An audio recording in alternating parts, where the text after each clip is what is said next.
நேத்து என்னோட பர்த்டேங்க. ஆமா.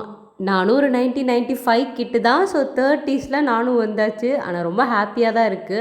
30 வருஷத்துக்கு முன்னாடி இந்த குழந்தை கண்டிப்பா நம்மளுக்கு வேணும், இந்த உலகத்த பார்க்கணும்னு நெனச்சு, என்ன இந்த உலகத்துக்கு கொண்டு வந்தேன் என்னோட அம்மா, அப்பாவுக்கு நன்றி. காலையில எழுந்து குளிச்சு ரெடி ஆக்கிட்டு இருந்தேன்னா, அப்ப இந்த பூம் பூம் மாடு கூட்டிட்டு வந்தாங்க. இது எப்பவுமே தீபாவளி, பொங்கல் அப்ப தான் அவங்க கூட்டிட்டு வருவாங்க. ஆனா இந்த டைம் அவங்கள கூட்டிட்டு வந்திருந்தாங்க. அத பார்க்கும்போது ரொம்ப சந்தோஷமா இருந்தது. ஏதோ ரொம்ப பிளிஸ்ஃபுல்லா ஃபீல் பண்ணேன். அதுக்கப்புறம் மார்னிங் பிரேக்ஃபாஸ்ட்டுக்கு வந்துட்டு கடையிலேருந்து ஆர்டர் பண்ணி வாங்கியாச்சு. நம்ம நரசூஸ் காம்ப்ளெக்ஸில் ஆனந்தாஸ்னு ஒரு கடை இருக்குது. ஸோ அங்கேருந்து தான் வாங்கியிருந்தோம். சாம்பார் வடை, பூரி, இட்லி ஒரு செட்டு வாங்கியிருந்தோம்.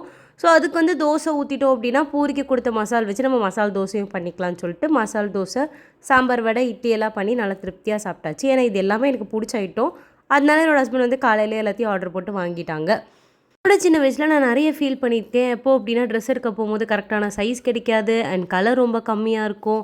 மற்றவங்க கிண்டல் பண்ணுவாங்க. அந்த மாதிரி நிறைய இன்ஃபீரியராக ஃபீல் பண்ணியிருக்கேன். என்னோட லைஃப்பில் நான் தெரிஞ்சுக்கிட்ட ஒரு விஷயம் நான் உங்களுக்கு சொல்கிறேன். நம்ம குழந்தையில இருக்க மாதிரி பெரியவங்களாகிற வரைக்கும் இருக்க போகிறதில்ல. நம்மளோட ஃபேஸும் சரி, நம்மளோட ஃபிசிக்கும் சரி மாறிக்கிட்டே இருக்கும் இயர்லி ஒன்ஸு அந்த மாதிரி.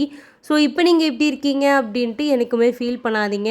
என்னை பொறுத்த வரைக்கும் லைஃப்பில் ஃபிசிக் அப்படிங்கிறது எப்போ வேணால் மாறக்கூடிய ஒரு விஷயந்தான். மாறாத ஒரே விஷயம் உங்களோட கேரக்டர் மட்டும்தான். ஸோ குழந்தையிலேருந்து ஒரு நல்ல கேரக்டர் பில்ட் பண்ணி வாங்க. அதுவே போதும் லைஃப்க்கு. லைஃப் நல்ல சேஞ்சஸ் கிடைக்கும்.